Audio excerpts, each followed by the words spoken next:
So, kumusta mga manok? Ito nga pala yung part 2 ng paggawa natin ng showroom ng mga manok natin, no? So, yun. Kumusta ang buhay-buhay natin mga manok? Ngayong araw, kasama natin si Uncle. Siyempre, si bossing natin, yung tropa natin. Yun, tumatakbo. Yun. Kukuha tayo ng kawayan ngayon para sa mga manok natin, no? Yun. Kasama natin si Uncle. Shoutout sa'yo, Uncle. Yan, habang nasa taas muna sila, kaya munang bahalan dito sa baba para mag-video-video, diba? Ganon yun, par.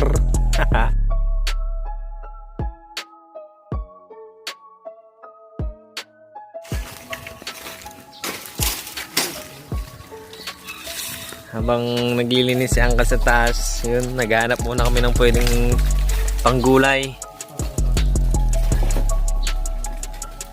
Mo kasi bossing Raymond ng Codis Farm, kasi Uncle.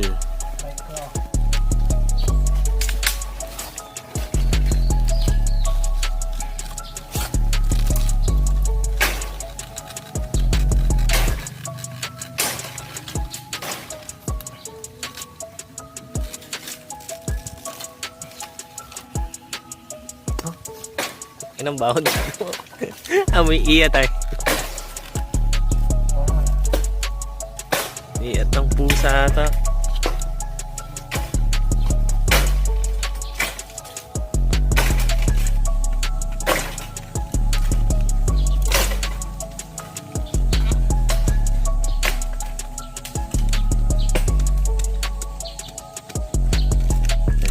Bag mumutin. So ditong banda par, no, mga kamanok, ako na yung kumukuha kasi nahihirapan na siya eh. Hindi siya marunong masyado, kaya yun, trinay ko din, ako din, para na malaman natin kung paano ba talagang manungkit ng labong.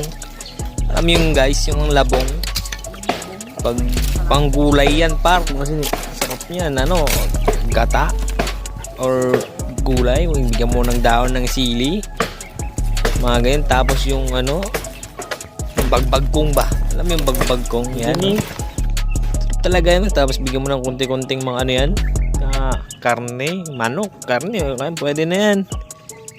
Yan, sulit talaga nito. Labong sa tag-ulan ba.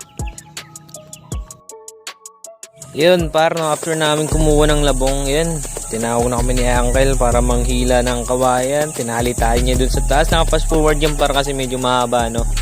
Nakita niyo dyan, hirap na hirap kaming dalawa ni partner ko, no. Ayan, no.